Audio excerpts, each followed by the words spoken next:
All right, so welcome everyone. Good evening, good afternoon from wherever it is that you're tuning in from. Welcome to our latest feature of Careers Live podcast event. Today's session features a deep dive into the future of data science. So happy to have all of you here. I am your host, Brian Antolin, the program manager at LineRun. We are very excited to have 5 amazingly talented and accomplished software leaders joining us this evening to share their insight and perspective on the future of data science. So before we get there, a little bit about our organization, LineRun. LineRun is an experiential career and industry education platform for tomorrow's workforce. We empower our community of leaders to connect, innovate, and grow through media, events, and programs such as today's session. We invite you to check out our website, linerun.co, to learn more about our podcast, classes, and career accelerator programs. So linerun.co. With that, each member of our panel is going to briefly introduce themselves, and we're going to start in alphabetical order with Dhivya. Hi, thanks, Brian. So, hi everyone. I'm Dhivya, and I'm the lead data scientist at Levi, Strauss and Company. My daytime job involves helping everyone find their best pair of jeans by various personalized experiences like personalized recommendations, personalized loyalty benefits, and so on and so forth. We also work a lot on other channels of selling for Levi's, such as retail, where we help out in assortment planning itself. So if you go into the store, figuring out what kind of jeans should we carry, what fit should we carry, and so on, and a lot on the shipping side, optimization side, and so on. So I have an extreme deep passion for applying data science and machine learning algorithms into solving actual business problems. And as part of that, I lead all of the data science project implementations across all of Americas for Levi Strauss and Company. So I manage a team of extremely talented data scientists who come from various different industries, such as securities, marketing, and even we have a professional poker player in our team. So we are currently having an opening for a senior data scientist. So if any of you are interested, please do check out our careers page. Thank you. Tsaka not-responding. All right, so next we're going to have Hilary introduce herself. Sure. Yeah. So hi, my name's Hilary Parker. I am a data scientist at Stitch Fix. So similar to Dhivya, I work in the fashion space. For those of you who don't know, Stitch Fix is a personal styling service. So we take information that we learn about you via surveys that you've answered and via information you've given us via playing games on our site or purchasing things from us, and we build personalized experiences around those. So our kind of traditional product is a box that you get in the mail, and it has 5 items, and those have been matched to you via a mix of kind of algorithmic matching, and then on top of that, a stylist kind of takes our algorithmic recommendations and then says, hey, we think you're gonna like this, and here's why, and write you a note. So that was sort of our traditional product. And then recently, we've also been getting into more online shopping space. And so right now, we just launched these kind of cool features where you can you can kind of browse and purchase outfits that are styled around the things that you've bought in the past. And also just kind of like outfits. We just had a Katie Serino collection. She's an Instagram influencer, and she, built a collection with us, and then we styled outfits around it. It was super fun. So kind of similar to what Dhivya was saying, we have algorithms kind of throughout the corporate structure. So we have our own algorithms org with our own chief algorithms officer. And we work on everything from warehouse optimization to this kind of personal styling service, which is the kind of highly visible thing. But we also have people working a lot on, ads personalization or, like I said, warehouse optimization, how we buy merch, how do we decide what to rebuy, what styles to go after in general.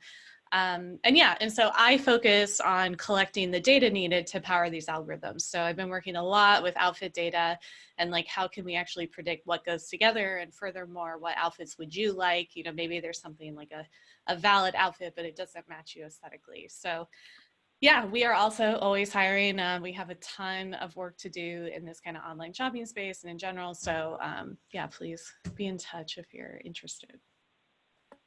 Wonderful, and thank you so much. Ivy, we'll go to you next. Thanks, Brian. Hi, everyone. I'm Ivy. I'm currently a data scientist at Via Transportation. So for those of you who don't know, Via is a rideshare company that is similar to Uber and Lyft, except we primarily focus on shared rides. So we'll try to aggregate a bunch of riders going in the same direction and put them in the same van. And we have several deployments, consumer-facing deployments that most people might know as, you get the phone, you download the app, and you book a ride, and it comes on demand. But we also have a lot of deployments around the world that are more SaaS and TaaS, so just software as a service or transportation as a service, where we either sell, our routing algorithms, or we help the city or partner with the city government or micro transit agency to actually operate their transit services. And at Via, a lot of the work that I focus on primarily includes stuff on the rider side, so understanding our riders, their behaviors, providing analysis that could potentially launch like rider engagement campaigns. So some of the stuff I've worked on includes like segmentation and modeling customer lifetime value for our riders. And on the partnership side, I've also worked extensively on the driver assignment algorithms, things that we would sell to our partners. So a lot of optimization on that front. And yeah, if anyone's interested in talking about rideshare or getting into that, please feel free to reach out. Wonderful, and such important work from all of you that we're hearing about today. That's really incredible. Mumita, we're going to go to you next.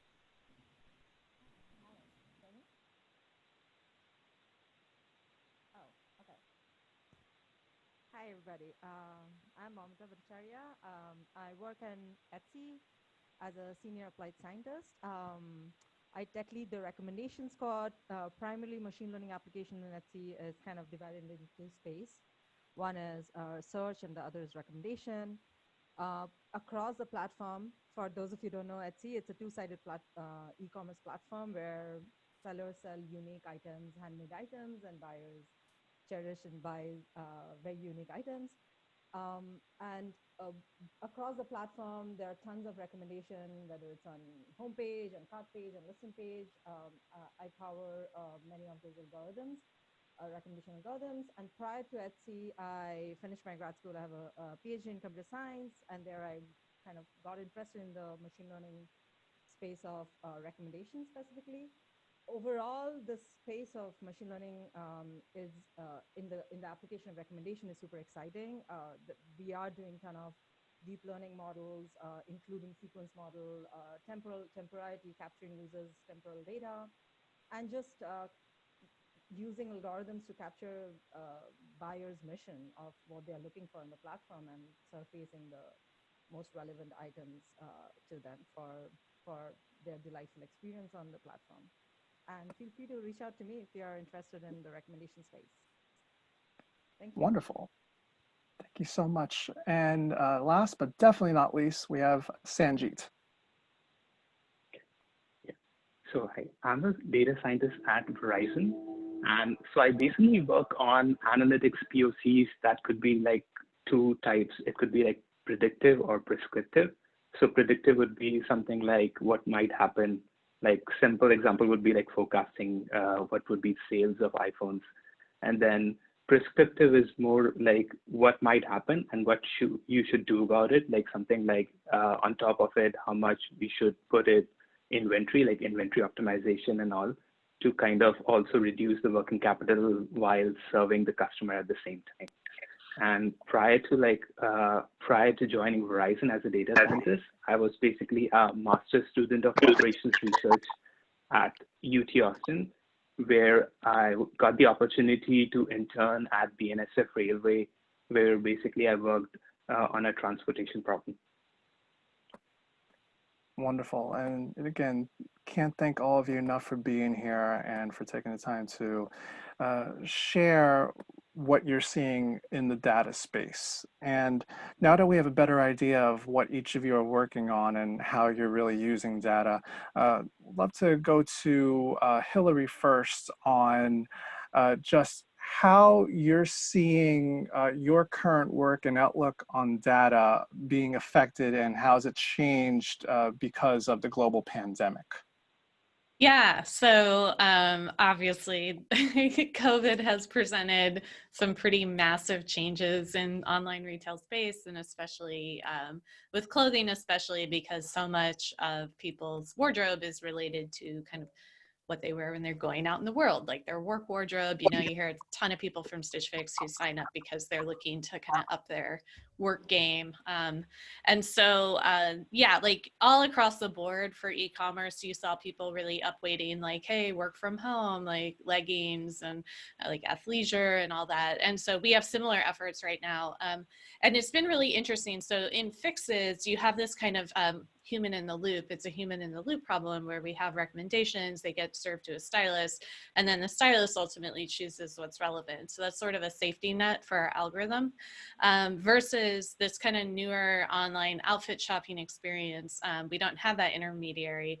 And so we are a little more vulnerable to like, oh, you know, aesthetics are changing really rapidly and we need to, you know, really meet the client's needs to kind of, you know, live in a radically different world. And so, so yeah, that, you know, we have, we did a lot of kind of hand tuning based on that. We're kind of like upweighting certain styles, but we also like have known for a long time that that's not ideal. And we'd rather have a very interactive, adaptive situation where, you know, the styles of the outfits are kind of adapting to the client behavior, where it's like, hey, we notice that all of a sudden people are really interacting with athleisure looks. And for those of you who don't know, athleisure is just like, you know, wearing like sports leggings and, you know, like a denim jacket, or kind of like taking sports clothes and wearing them as like normal clothes. Very popular these days.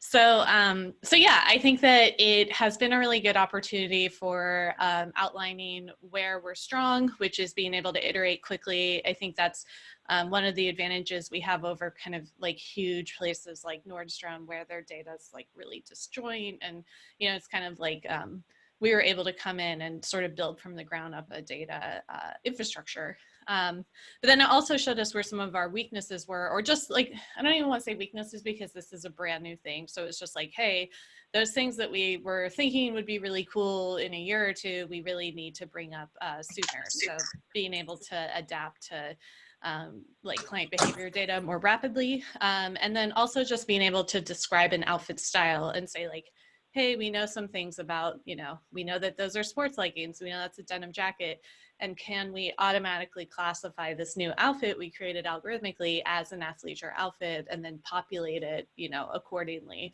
So like, you know, upweight it for clients who seem to be working from home more. So, so yeah, I think it's been a huge stress test for e-commerce. And, you know, it's exciting to work somewhere that's really data centric, but I'm not going to act like it hasn't been hard, because it has for like everyone across the industry. So yeah. Definitely. And, you know, going to Sanjeet, have you seen similar issues or trends on the communication side with your work at Verizon?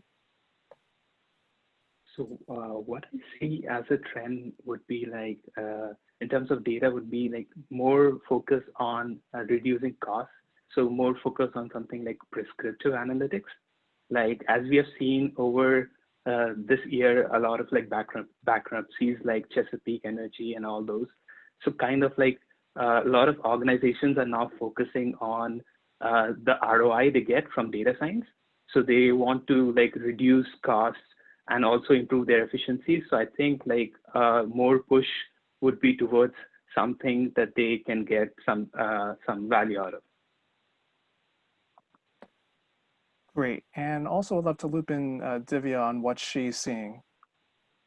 Yeah, so we see very similar to what Hilary was saying. Retail has been definitely really hit because of this scenario. And I mean, by the number of bankruptcies, we know exactly what's the issues with retail. So we started this division almost 3 years back, but our work has never been as important as it has been in the last 3 months, to be honest. The pandemic actually provided us an opportunity among despair to really use the power of data and boost what is our revenue streams while cutting costs innovatively. So if you any of you guys had the chance or very interested in stock markets and heard our earnings call for Q2, our CEO Chip actually very eloquently mentioned that the future of our company is within AI, and that's kind of why our division has been actually expanding in the pandemic, because we feel that we could actually empower all the decisions that would have otherwise been made through intuition by informing with data. And we have some classic examples that we helped the company right when the pandemic started. And we had the advantage of being a global company. So we started with China. So when the pandemic started in China, we forecasted when the stores will open in China, used those learnings, funneled it back to Europe. And once Europe started opening their stores, use those learnings and funneled it back to America. So that really helped us as a global team. So we provide all the forecasts for when we should open the stores. As Sanjeet mentioned, we really are moving towards how we can save cost. And we are also able to forecast how much should we replenish our stores. And by able to forecast how much we should replenish our stores, we are able to forecast how much store labor should we have. And that provides livelihood to so many people, because so many people have been furloughed. So it's very important to know when they would come back to jobs, and our algorithms really power that way. And another great thing we did is we made ship from store as our norm. So generally, we used to ship from store when something is not available within our distribution center. But now, with all the inventory being stockpiled up in our stores, we are now shipping from these stores, and we are building the optimization algorithm for that, so that we can ensure that we improve the margin, reduce cost, and make all our stores as mini distribution centers, which is something that we had never thought of before. Definitely. It's such the landscape shift is changing so rapidly, and I think our ability to be able to be agile enough to recognize those changes and being able to shift, not necessarily right away because you have to understand it first, but shift relatively quick will really be the defining. It'll really define who will survive through this thing and ultimately thrive. So thank you. Love to go to Momita next. A lot of really incredible things happening in data. Obviously, COVID has threw a wrench into a lot of that stuff.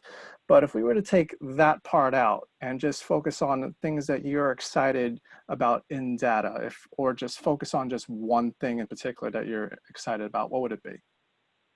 Yeah, great question, and a very broad question, because there's so many things I'm super excited about in the space of data and machine learning.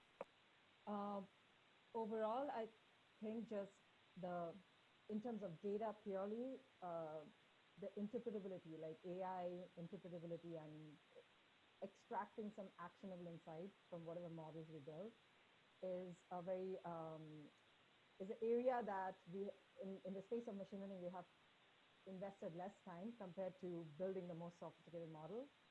So that is one space that is getting more and more highlight as more and more machine learning algorithms becomes commonplace in industry. So whether we work with our product partners or whether our leadership is utilizing machine learning models to drive insight into the real business, AI interpretability is becoming more and more prevalent. Having said that, I think one space of machine learning that is really exciting is not potentially a surprise to many people is deep learning. Specifically within deep learning, I think the scope of there are two main pillars that I think is very exciting direction right now.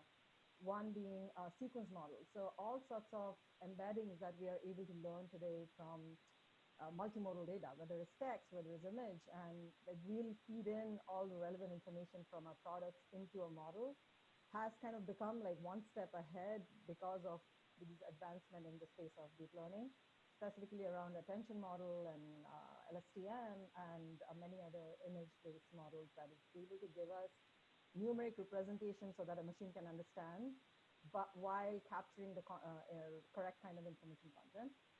And the other space is around reinforcement learning and deep learning reinforcement learning space, which is enabling us for a product to move fast with the changing customer needs. So having those multi-embodiment kind of model in the space of production system really helps us to capture those moving intentions of users. And I think these are two kind of pillars that I'm most excited on. And in Etsy, we have initiative towards pushing these boundaries in our production system. Definitely. And Hilary, also would love to have you chime in on this as well. Sure. Yeah.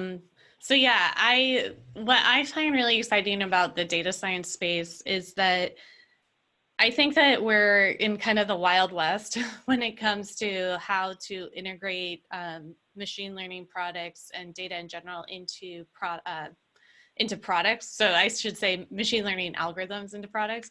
And so you kind of have like the first wave of recommender system where it's like, you know, the Amazon style, like here's similar items at the bottom. But I think, you know, as that gets more and more developed and every company is sort of leveraging data science one way or another, you're going to have more of a need to kind of do sophisticated product development of fairly complex machine learning algorithms. And so, you know, the Facebook newsfeed is in some ways a good example, but also maybe some ways a bad example, where it's like, you know, that's an entire business that's built to some degree on like, you know, keeping you engaged one way or another with this kind of algorithmic output, which is, you know, all these different, you know, things from your friends. And I think that, you know, recently we've kind of seen the downside of that, right? And so, especially in like the Stitch Fix is such kind of a fun, almost innocent example because it's just like, it's fashion and we're not talking about politics and we're not talking about, you know, some of the other kind of thornier issues. But at the same time, like, you know, developing just the right thing is actually pretty hard. And product developers in general, like more traditional product managers, don't necessarily have a huge technical background. And so they really need people from the data science to partner with them and to meet them halfway and say, you know, like, sure, we could add that little carousel of similar items at the bottom. Or if we like really thought about it, we could create outfits and those outfits could be served to clients in all these different ways. And so, you know, obviously that's like one example from Stitch Fix, but I think that in general, mature product development of algorithms and the things that they power is still a pretty new space. And I think that that is just a really cool example of how we as data scientists can have a huge amount of impact, whether it is kind of leading that product effort or if it's being the engineer who's powering it and, you know, but still contributing the technical side of kind of these totally new experiences we can build based on technology.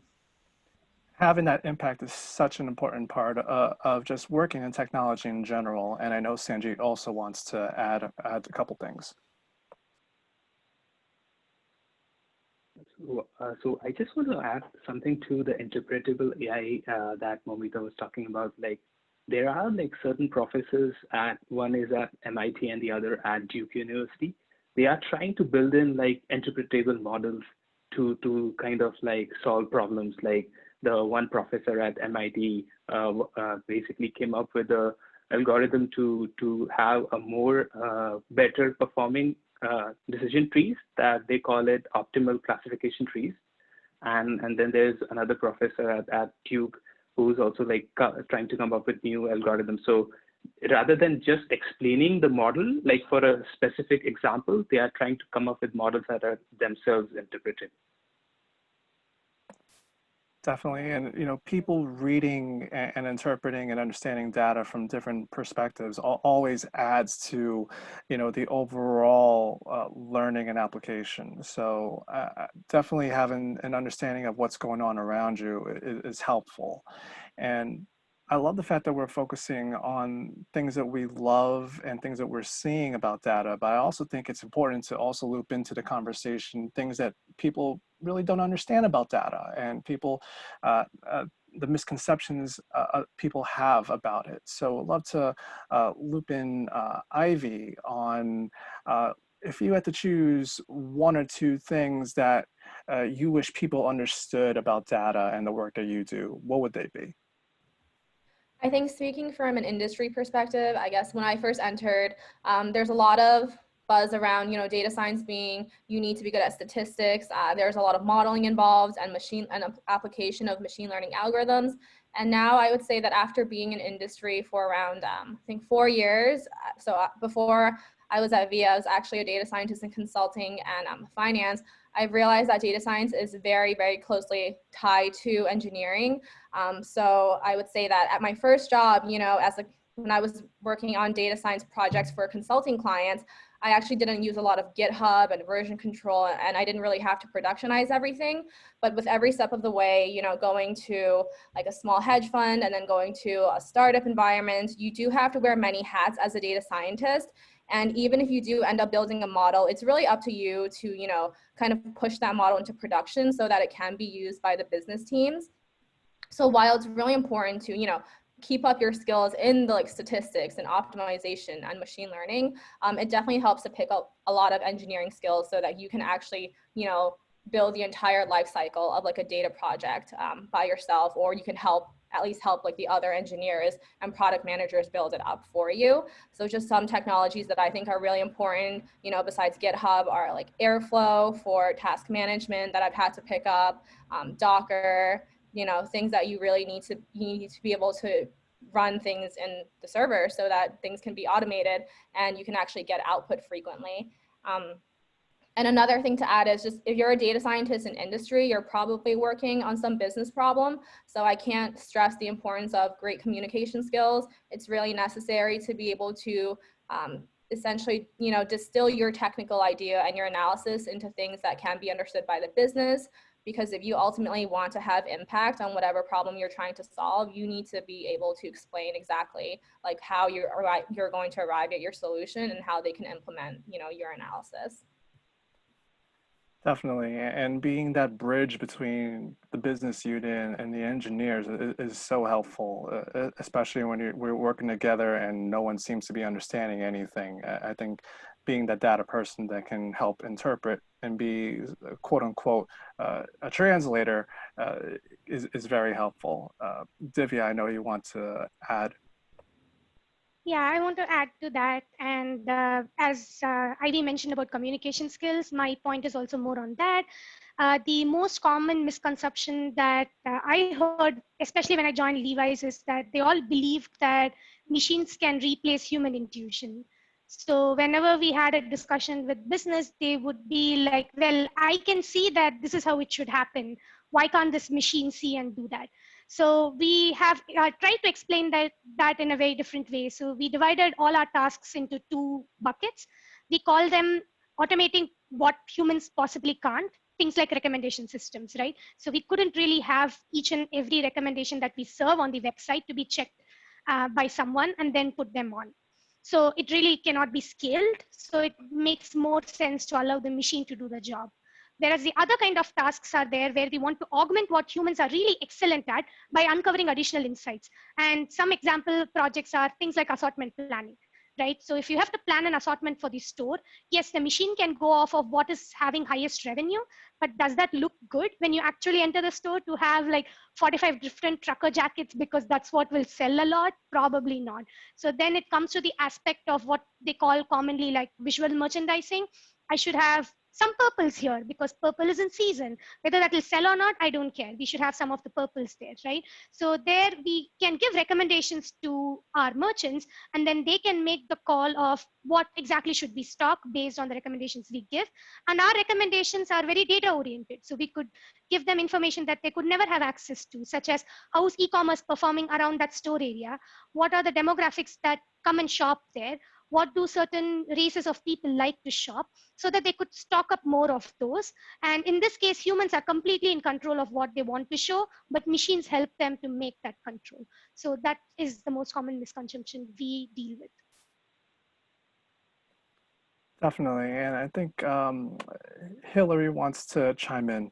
Yeah, I just wanted to echo like Ivy and Divya, Ivy and Divya, Ivy and Divya were saying, which is like, especially the point Divya made about like, oh, you know, sometimes you just need to have purple out front because that's, you know, what's in style and there's a strategic initiative. And I think that that is in my experience, and it sounds like in other people's experience, like that can be such a fault point, where it's like the data scientists seem to think that the way we'll add value is like, no, no, no, we need to do optimization and humans make mistakes and blah, blah, blah. But it's like, no, businesses are run with like a huge complexity of initiatives and of strategic priorities. And like fashion is very, in some ways very hard to observe, where it's like, oh, it's still important for Stitch Fix to come across as stylish, even if it means that we're going to show some like really fashion forward merch that most people aren't going to want to buy. Because if we don't do that, then yeah, we're going to sell sweatshirts and sweatpants all day, because like who doesn't want to buy sweatshirts and sweatpants, especially right now.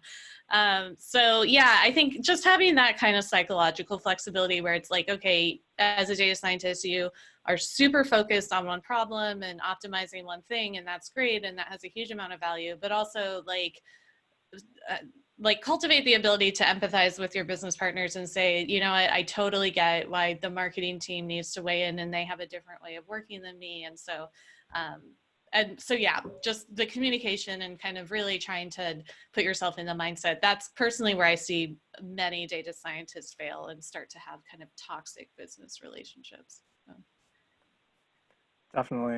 It's always that breaking point where, you know, you have this information, you're trying to communicate, and people don't understand, and that's usually where a lot of the trouble starts. Before we move on, I know you wanted to chime in as well. Yeah, so all great points so far. I think echoing to what previous folks have said, there are really categories of problem where we need human in the loop, and that just is going to help the business, help the product, help conversion, or whatever you're trying to optimize for.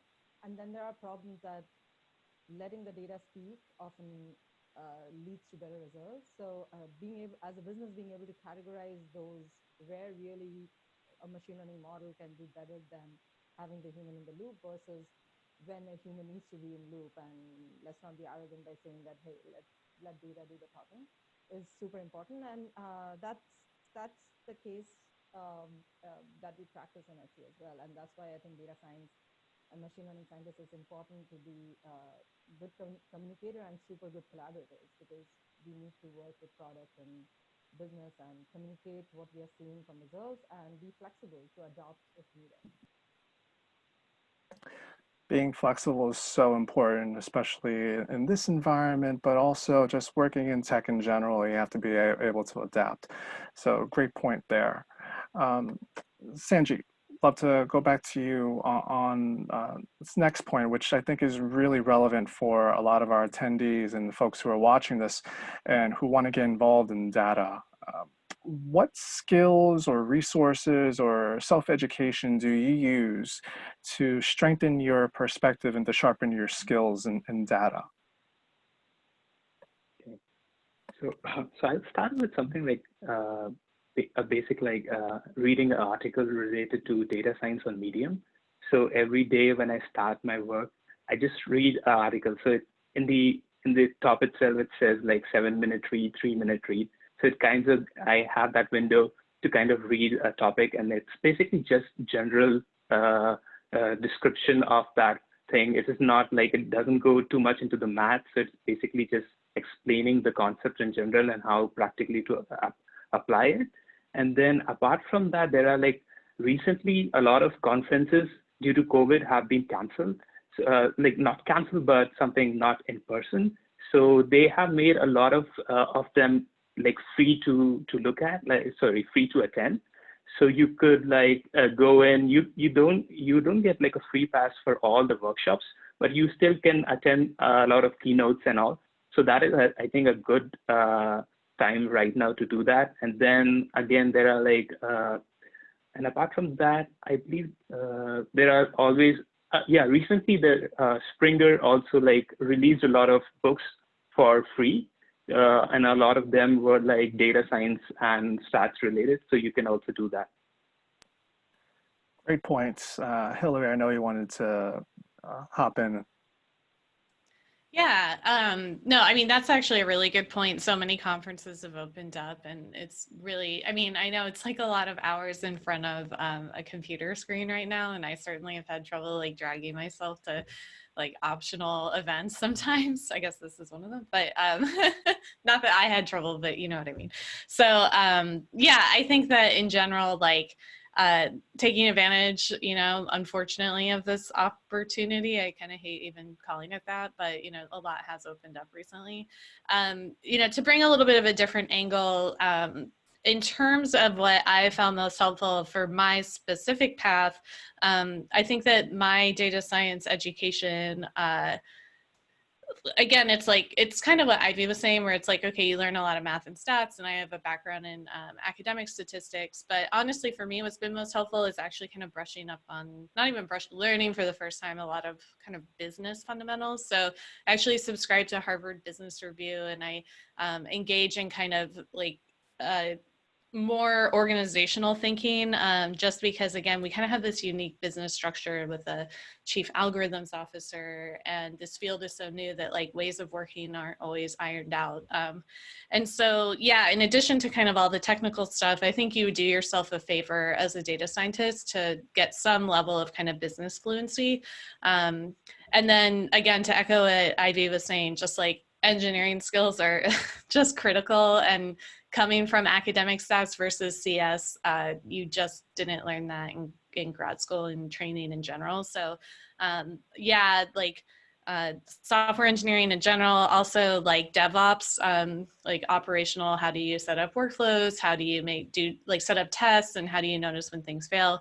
And then also a lot of like data, you know, there's a lot of like theory around data storage, and actually I just ordered this book, like designing data intensive applications. So, you know, things like that, where it's like, this isn't like stuff you would necessarily go to a conference talk and be like, this is this amazing model, but it's so important to structure your data right in order to get value from it. So, or not just get value, but literally like have people access it. So there's a lot of stuff that's like not fancy conference talks that's actually really critical for your career. And so just figuring out which part of those you feel especially drawn to, and, you know, letting yourself go outside the lines, and, you know, just lean on whatever it is you need to lean on to do your job well. Definitely, I can definitely relate to, you know, trying to search for guidance going outside the lines. And also would love to loop in Ivy from her perspective as well on this. Yeah, I was actually going to say exactly what Sanjeet and Hilary mentioned. So I love Medium. I like a lot of new concepts that I need to learn on the job. The first place I go is probably Medium. They have really helpful like tutorials and like 7-minute, 3-minute articles. I follow Towards Data Science on Medium, so a ton of stuff there.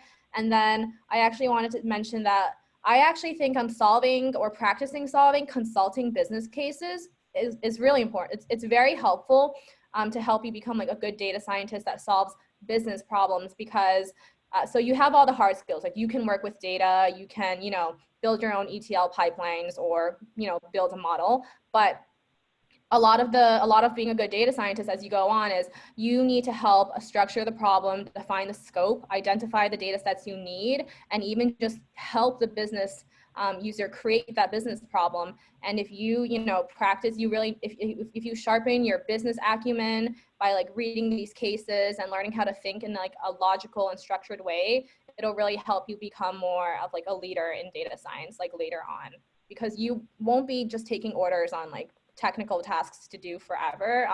When I first started my job, a lot of it was just like do this, like A, B, and C, execute. But more and more as time has gone on, like people come to me to help them actually like not just define the problem and the scope, but, you know, throughout the life cycle of this entire data product, that you're kind of responsible for kind of moving it forward and whatever which way. And it really just helps to be able to like understand the business and have the domain expertise of whoever you're working with.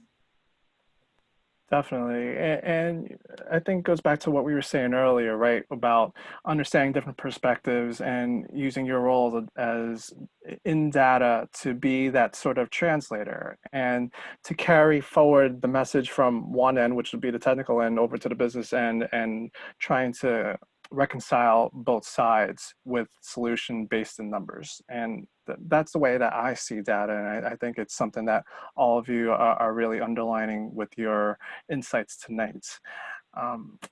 Love to go to Divya on this next one. So where we are right now, lots of lines being blurred, folks who are looking for jobs, who may want to get into data, may not have exactly the experience,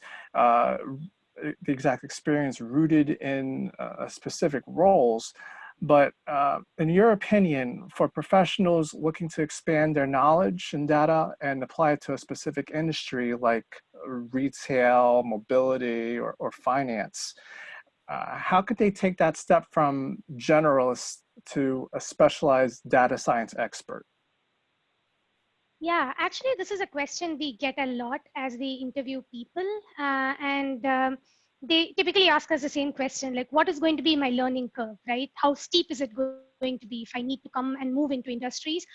And it's actually totally dependent upon the culture which has been set up in company to company. Some companies really prefer to get people who have been data scientists in other companies. They just want to hire those talent and then retain and flourish them. For us, but most companies is like us, which is that we are actually looking for talent which hasn't been in the retail industry, because that really promotes the diversity of thoughts. And in fact, I could vouch and say we have a 15-member team and none of us are from retail. And that's probably by action that we took over that. We consciously were not looking for people from retail. If we get people from retail, that's amazing, we can work with them. But if we don't get, we are totally happy about that, because now we have this really awesome team who come from so many different industries, some of whom had previous data science experience and they're able to bring that, and some of whom have never had a data science experience, did a boot camp and are able to join us. So for example, our team has a professional poker player, as I mentioned. So he just went and took a boot camp and joined our team, and he's now one of our senior data scientists within like 3 years. So really brings in that quantitative thinking that he had while playing poker into making really cool business problems and solving them. And then in fact, my boss, who's a director of data science, is a structural engineer from Stanford. So he went to school for structural engineering, but is able to apply all the thinking that he developed, quantitative thinking, when it involves building buildings, to understand how we can structure machine learning problems. So it really depends upon what team you're joining and their openness to accept it. So I wouldn't say you need to concentrate on a specific field, because as data scientists, we ultimately work with data. You could really move across industries very fluidly. Definitely, and also want to loop in Mumita on this.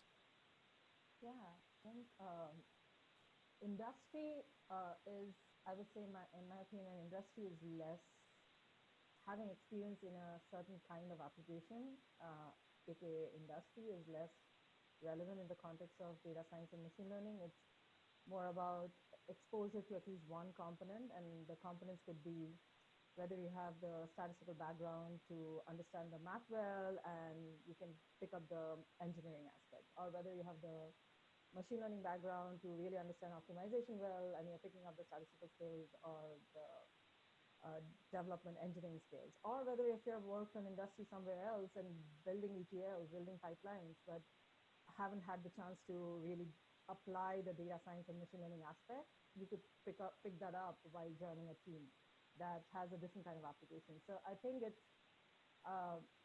less about whether you have worked in a certain industry or not, whether finance, e-commerce, or somewhere else, and it's more about the skill set that you bring into the team.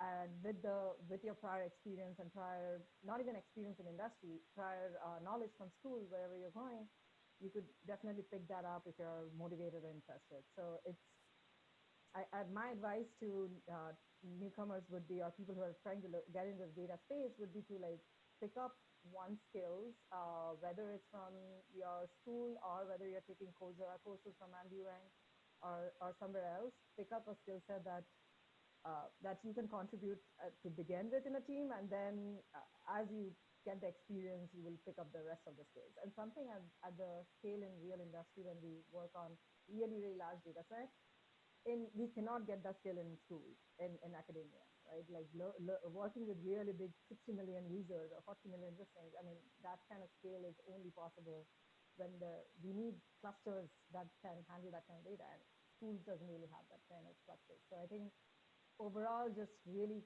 quantitative way of thinking could help you enter this field. Definitely, and removing the barriers of the silos from how you use data and then really incorporate the applications really seems to me to be the way to go here. And I think this is a great segue into starting to answer some of the questions from the audience, and got this really good one. I think Hilary, we'll start with you first on this. Question is talking about, we've talked about prescriptive and predictive analysis, and how do you think industries are exploiting these both in tandem together? Yeah, hearing that out loud, I'm not sure I know exactly what prescriptive, I guess when I hear this phrase, it's usually descriptive versus predictive analysis. So I'm going to answer that, but then happy to, revisit if it was prescriptive. But I guess, yeah, I think that this is actually a really good distinction. And there's actually a really good blog post. I think the author's name is Robert Chang, about type A versus type B data scientist, type A being analysis centric and type B being like builders.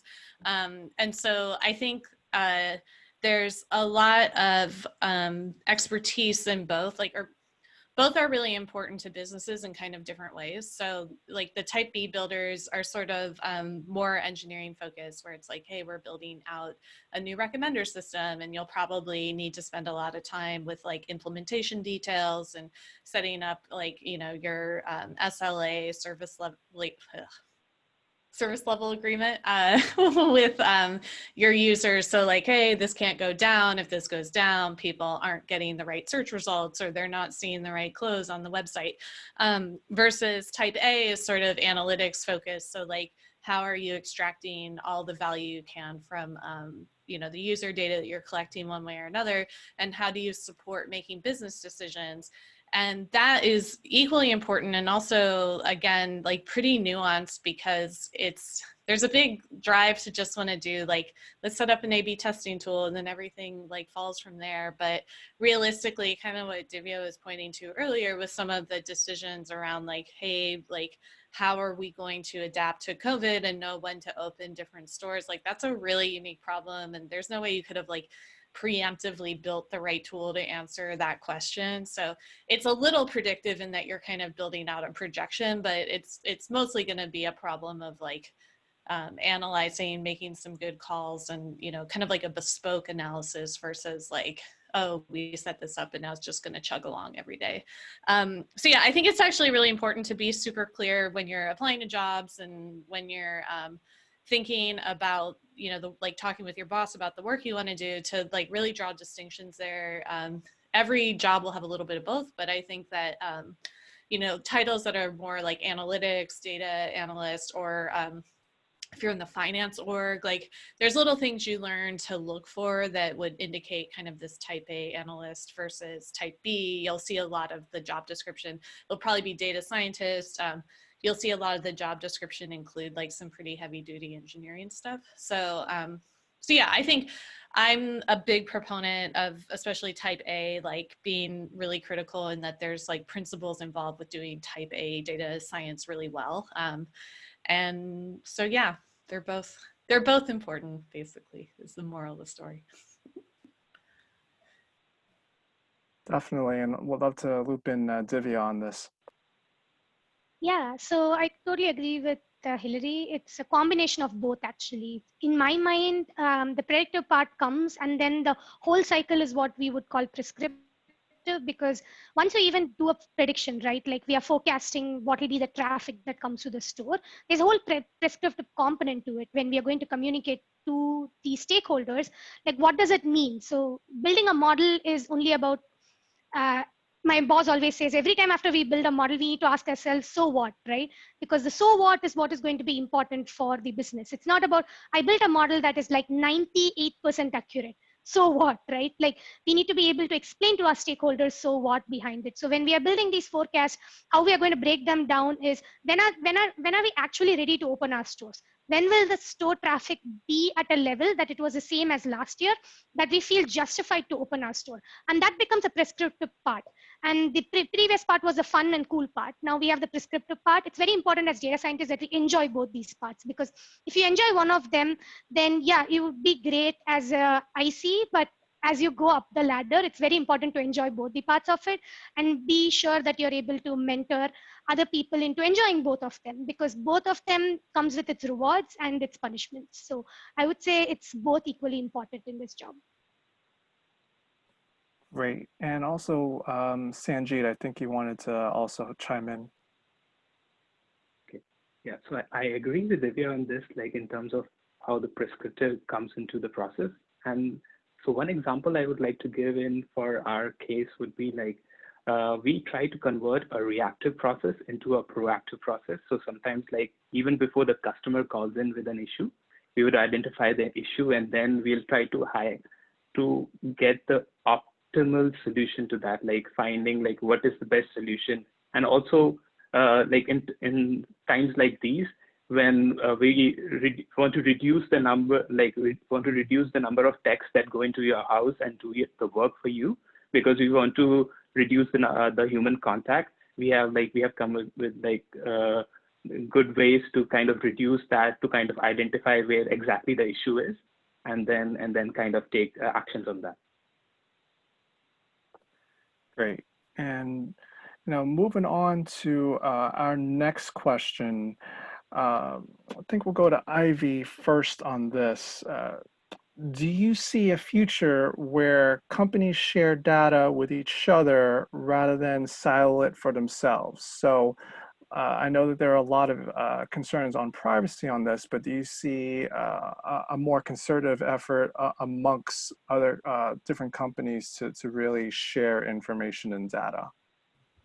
Yeah, so I can try to take this from, I guess, my current perspective. So when I was working in finance, there are definitely a lot of companies that would sell like exhaust data. So for example, something that's very useful in the financial sector is looking at credit card transactions. All of those are obviously anonymized and itemized, but the fact is like, by purchasing them, you can get a really good snapshot of like how specific companies are doing if you believe that their revenue can be tracked via like credit card data. And I would even say that at Via, so Via, a rideshare company, we're very involved in the transportation space. And I know some of our data scientists actually partner with some academic institutions to perform research on the impact, that Via, or here's an example, like when the Second Avenue subway in Manhattan was built, like what is the impact on like rideshare? So having all of these data sets kind of come together and help each other contextualize one another, I think it could really paint a powerful picture of what's going on in the industry that your particular company is in.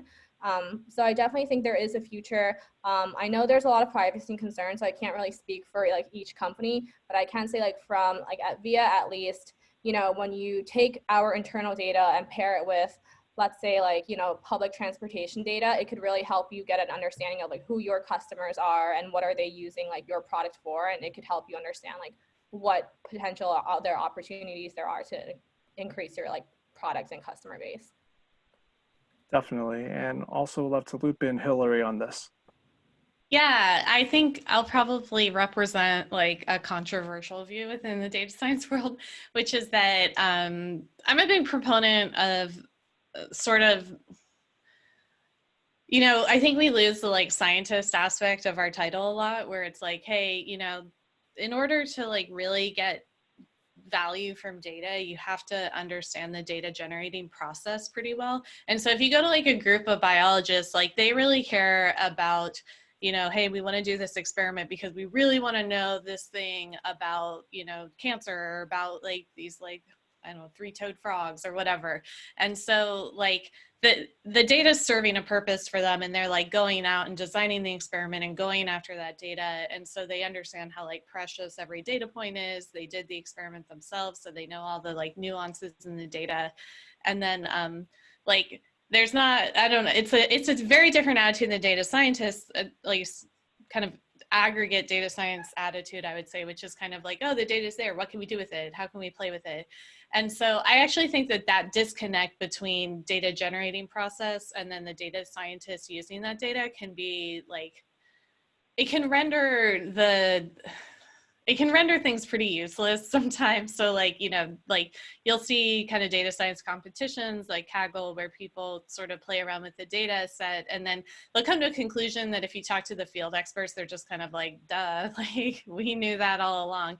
And so I think that, again, I think there is a lot of value, especially in what Ivy was describing, where like you kind of do understand the data generating process of credit card transactions, right? But I think in general, this idea that like, oh, we can all share the data and then there's no more knowledge, I don't think that's actually as true as the field sort of props it up to be.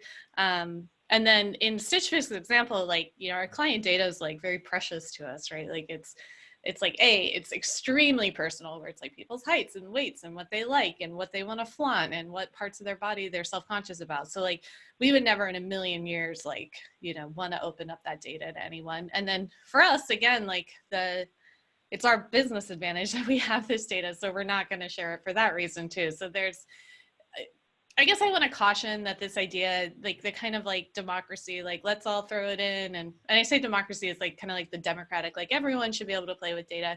I don't know that that actually like leads to better data science. I think it can actually lead to a lot of noise. And like, if anything, I would encourage you to think about like, well, like put yourself in that biologist position where you're like, I really want to know this thing and what data could I go after, even if it's like pretty heavyweight. Like in order to go after outfits, I had to like work with people to like build an outfit generator like closet for our stylists to use, kind of like Clueless closet style. And like, that's like a ton of man hours, that's engineering work, that's ETL work. And like most data scientists would probably say like, let's web scrape outfits and be done with it in a day. But like by putting more effort into like how we actually collect the data, I think we're doing better data science as a result. So that's just sort of me wanting to like provide a different perspective. I think that there's roles for both of these sort of approaches. Definitely. And I think Mumita also wants to add in a point. Yeah, I totally agree. I'm very happy that Hilary brought up this aspect. In fact, just to give a little bit of background, during my PhD, I used to work with healthcare data. So I used to work with cardiologists and nephrologists to get real patient data and build machine learning models. Even to get access to that data, I had to get like a HIPAA, like really big exam. And every 6 months, I would have to give that exam to say that I am going to be very, very, very responsible with this data because this is people's real health information. And me and it might be in my way of doing machine learning by my advisor as well, that data is super valuable and good data can only lead to good models. Just throwing in ton of data with ton of noise, as we know, a statistician is not going to lead to good models. So I think if the data is small, we have a large area, p less than equal to n space in machine learning, where we know how to deal with smaller data sets. Whereas if the data is really big, we have lots of algorithm in big data space. So I think advancing the field to tackle all different sorts of data is the way to go, rather than saying that, hey, let's take off all the privacy possible and let's pull in all the data, because I don't think I totally agree with Hilary's point, and thank you for bringing in this point so eloquently, that definitely not a big proponent of let's throw in all data together, especially because it is going to generate a lot of mess and it's going to scare a lot of policies, or maybe we are not even ready from policy point of view. We have no policy in place, like no proper government policy in place to ensure that we are guarding the right kind of data. So and same goes for the company I work in, Etsy. We do not use any outside source data. We only use data that the user has given us while interacting with the platform, and we do not share the data with anyone. And I don't think in a million years we are going to share that data with anyone. There's always going to be some type of boundary with what you can and cannot use. And I think it's just a matter of finding that line and also making sure that you're consistent with that line. So I love how all of you brought together that point and really underlined it. Our final question for the evening, we'll start with Sanjeet. What skills or programming knowledge related to data science and analytics is most in demand at the moment? And what do you think will be in demand in the future? Okay. Yeah. So I try to like to cover basically like SQL is always like you always have to like query data. So SQL is always must for a data scientist. And then what I see like as a trend going forward is like a system like Splunk, which kinds of captures the logs and the census data, because I see a lot of companies going digital. So cybersecurity is going to be a lot important in the future. And then with the 5G and the other rollout, a lot of devices would be getting connected. So like learning something like Splunk, which is kind of one of the best products that kinds of captures that data, would be important. And then there is like learning some kind of statistical or programming language like Python, and then it all depends on the industry you want to go to. Like, so suppose if it is a heavily regulated industry like finance, it might not be like the state of the art technology may not be applicable because it's again still a black box, and and as it is regulated, it's still like a lot of people may not be actually putting into production something that they don't understand, and if a customer calls in, they cannot answer to. But something like you see a company like Tesla that is built on totally built on something like computer vision. So you would see applications there. Great, and we'll wrap up with Dhivya. I know that you wanted to chime in on this as well. Yeah, so I'm adding to what Sanjeet said. Database skills are super important, and knowing relational database can never hurt. So knowing SQL, and also if possible knowing other kinds of databases, because as we expand our machine learning problems, one database does not solve it. Like you might want to use uh, Redis in some case when you want to have low latency applications. You might want to use something else, and those are all really easy to understand if you just go in and take some simple courses on LinkedIn Learning or something, because they are really simple to know. And Ivy also brought up a lot of things that we actually have to know that we did not know when we went to grad school. So statistics, knowing statistics is super important. Knowing what is the basis and foundation of algorithms is super important. So I think all of us know that before we come in. But as we go into the industry job, we really need to know what we can do to get on the job on day one. So knowing the database skills, knowing programming skills in terms of Python or any kind of object-oriented language could really help, where you could code the entire algorithms. You should be able to code them from scratch, preferably, and then be able to use the packages on top of them and be able to understand what exactly goes underneath the packages. So that is very important as a data scientist to know that, because you can't just say, my model said so. You need to know why your model said so. And then also knowing a lot of engineering skills is super important. Everything has to be Dockerized so that it's very easy to deploy them. And also knowing basic functionalities of how a machine learning pipeline works is a very, very important skill that everyone is looking for right now and will be in demand in the future as well. Because building a machine learning model is super simple. You can Google like 45 different articles and we are done. And we could even learn RNN and LSTMs in pretty short period of time, but knowing how to get it to production and how to scale it is a big skill that we really need to concentrate on. And knowing like, how does a Jenkins job work and how will it deploy my model? Do I do continuous integration? Do I do continuous deployment? We don't need to know the DevOps side of the world, but we should know enough so that we can have empathy on them. And we also know if they are taking us for a ride. Couldn't agree more. It's having enough knowledge that you can understand both sides and be able to connect all the different stakeholders. And I really believe that that's what that data is all about, is using the information that you have and leveraging it to help people. So I can't thank all of you enough, our panelists this evening, for joining us and sharing all this incredible knowledge. And we covered a lot in an hour. We really did. And the fact that all of you were really gracious enough to share your experiences with our audience tonight really means a lot. So I can't thank you enough. Right before we go, I do want to share some of our upcoming events. So linerun.co/events, we have 3 incredible events coming up on data, cybersecurity, and machine learning. So if that's anything you're interested in, all 3 are free. Ignore the thing that says it's $15. They're all free. Join us. Love to see you there. Also, if you want to get more involved in the technical and design aspect of tech, we have UX and design coming up at the end of the month. So linerun.co/events, check it out. The events are free and a lot of great conversations to be had. So again, thank you all for joining us. Appreciate all of our speakers sharing your insights and for taking the time.